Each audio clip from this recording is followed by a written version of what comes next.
বাম, প্রগতিশীল ও উদারনৈতিক দলগুলোকে যুক্তফ্রন্ট গঠনের আহ্বান। একাত্তরকে পুঁজি করে দেশকে শোষণ করেছে আওয়ামী লীগ।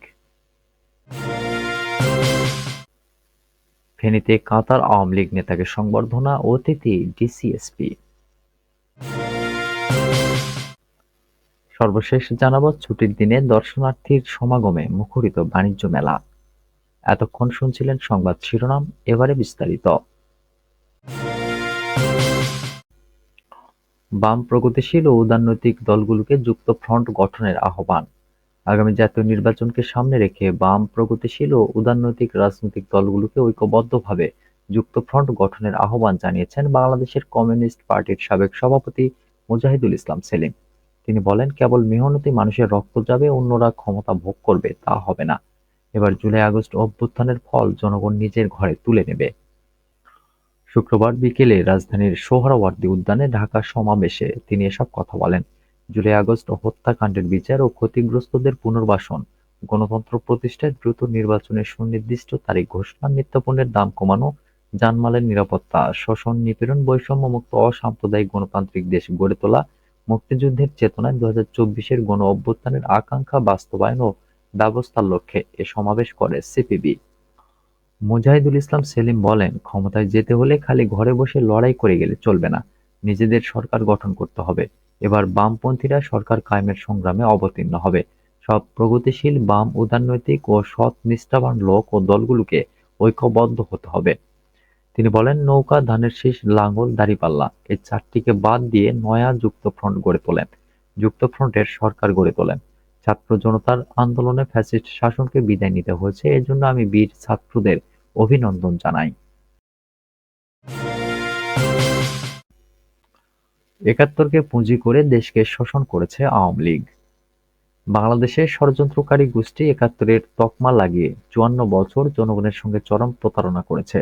একাত্তরকে পুঁজি করে মূলত এই দেশকে আওয়ামী লীগ শোষণ করেছে বলে মন্তব্য করেছেন জামায়াতে ইসলামীর আমির ও সাবেক এমপি অধ্যাপক মুজিবুর রহমান।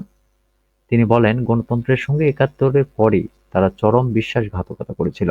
শেখ মুজিবুর রহমান গণতন্ত্রকে গলা টিপে হত্যা করে এদেশে সব রাজনৈতিক দল নিষিদ্ধ করে একদলীয় শাসন ব্যবস্থা বাকশাল কায়েম করেছিলেন। নিজ দলীয় গণমাধ্যম ব্যতীত সব গণমাধ্যম বন্ধ করে দিয়েছিলেন তিনি। শুক্রবার বিকেলে ডেমরা থানা জামায়াতে ইসলামীর কর্মী সম্মেলনে প্রধান অতিথির বক্তব্যে এসব কথা বলেন তিনি।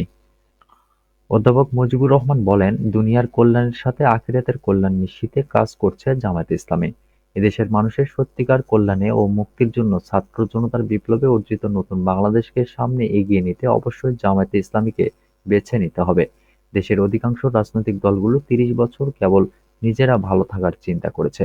জামায়াতে ইসলামী দেশপ্রেমিক নেতাদের বিরুদ্ধে মানুষকে মিথ্যা গল্প শুনিয়ে জাতিকে বিভ্রান্ত করা হয়েছে। তিনি আরো বলেন, রাষ্ট্র থেকে ইসলামকে বাদ দেওয়ায় দেশে নানাবিধ সেক্টরে অশান্তি তৈরি হয়েছে, যা বর্তমান অন্তর্বর্তী সরকারের সময়েও চলছে। মুসলমানদের বাংলাদেশে আল্লাহর আইন ছাড়া সুবিচার কখনোই আসবে না। মানুষ নিজের স্বার্থ দেখে, কিন্তু ইসলামী বিধান দেশের প্রতিটি নাগরিকের ভালো থাকার নিশ্চয়তা দেয়। জামায়াতের আমির বলেন, আগামী নির্বাচনে জাতীয় সংসদে কোরআনের আইনকে যারা বিজয়ী করতে চায় তাদেরকে পাঠাতে হবে। জনগণ যদি তা করতে ব্যর্থ হয় তাহলে আবারও দেশ পশ্চাতে অগ্রসর হবে।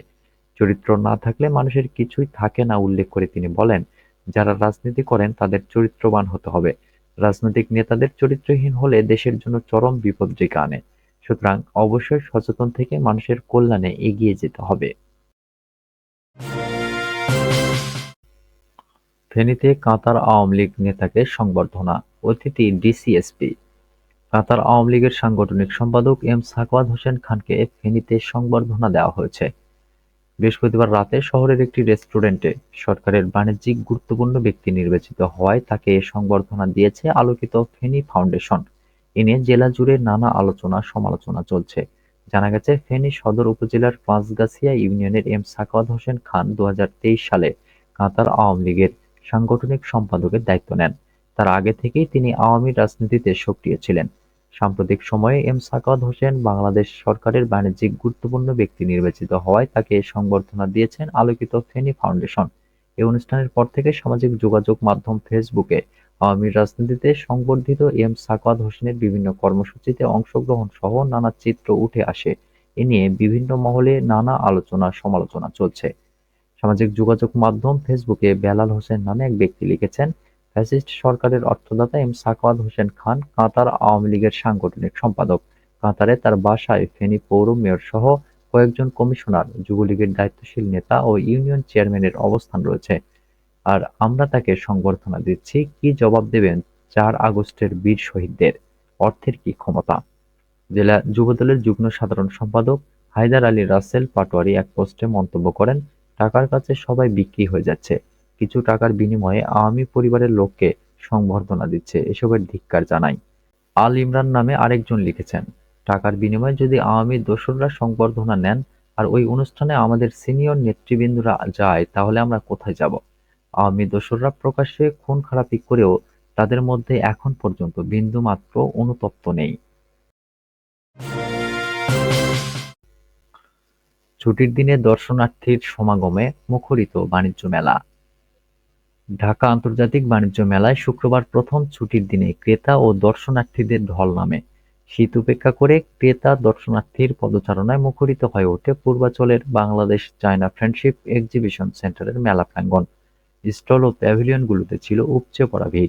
বেলা বাড়ার সঙ্গে সঙ্গে দর্শনার্থীদের আগমন বাড়তে থাকে। বিকেল ৫টায় বাণিজ্য মেলা লোকে লোকারণ্য হয়ে পড়ে। দর্শনার্থীর সমাগমে বিক্রেতা, মেলার আয়োজক ও প্রবেশ টিকিটের ইজারাদার খুশি। মেলার প্রধান প্রবেশদ্বার ৩৬ জুলাইয়ের স্মৃতির আদলে তৈরি করা হয়েছে। মেলায় বিভিন্ন ক্যাটাগরিতে রয়েছে দেশি-বিদেশি ৩৬১টি স্টল। প্রধান প্রবেশদ্বারের পূর্ব পাশে বৈষম্যবিরোধী ছাত্র আন্দোলনে শহীদদের প্রতি সম্মান রেখে তৈরি করা হয়েছে জুলাই চত্বর ও মূল ভবনের উত্তর পাশে ৩৬ চত্বর। ভেতরে রয়েছে ইউথ প্যাভিলিয়ন। দর্শনার্থীদের বসার জন্য রয়েছে ৩টি সিটিং জোন। ব্যাংকিং লেনদেনের জন্য রয়েছে ডাচ বাংলা ব্যাংক ও ইসলামী ব্যাংকের একাধিক বুথ। মেলায় আসা শিশুদের জন্য রয়েছে শিশু পার্ক। মেলা পর্যবেক্ষণের জন্য ২৩৪টি সিসি ক্যামেরার পাশাপাশি রয়েছে ৫টি ওয়াচ টাওয়ার। সতর্ক অবস্থায় রয়েছে পুলিশের একাধিক টিম। রাজধানীসহ নারায়ণগঞ্জ ও নরসিংদী জেলার লোকজন যেন নির্বিঘ্নে মেলায় আসতে পারেন, সেজন্য অন্যান্য বছরের মতো রয়েছে বিআরটিসি বাস সার্ভিস। টেক্সটাইল, পাট ও পাটজাত পণ্য, কার্পেট প্রসাধনী, চামড়া ও কৃত্রিম চামড়াজাত পণ্য সহ বিভিন্ন পণ্য বাণিজ্য মেলার স্টলে স্থান পেয়েছে। প্রথম সাপ্তাহিক ছুটির দিনে মেলায় আসার প্রস্তুতি ছিল অনেকেরই, তাই অধিকাংশ দর্শনার্থী অনলাইনে টিকিট সংগ্রহ করেছেন। ফলে মেলার প্রবেশদ্বারে ঠেলাঠেলি কিংবা চাপের মুখে পড়তে হয়নি। ছুটির দিন থাকায় সকাল থেকে দেশের বিভিন্ন জেলা থেকে ক্রেতা ও দর্শনার্থীরা মেলায় আসতে শুরু করেন। জুমার নামাজের পর দল বেঁধে তারা মেলায় প্রবেশ করেন। বিকালে মেলার স্টল ও প্যাভিলিয়নে উপচে পড়া ভিড় জমে। ক্রেতা ও দর্শনার্থীরা স্টলগুলোতে তাদের পছন্দের পণ্য ঘুরে দেখেন ও কেনাকাটা করেন। বেশি ভিড় ছিল কাপড়, অলংকার, শোপিস, তৈজসপত্র, কুটিরশিল্প ও ইলেকট্রনিক্স পণ্যের স্টলে। বিক্রিও হয়েছে প্রচুর।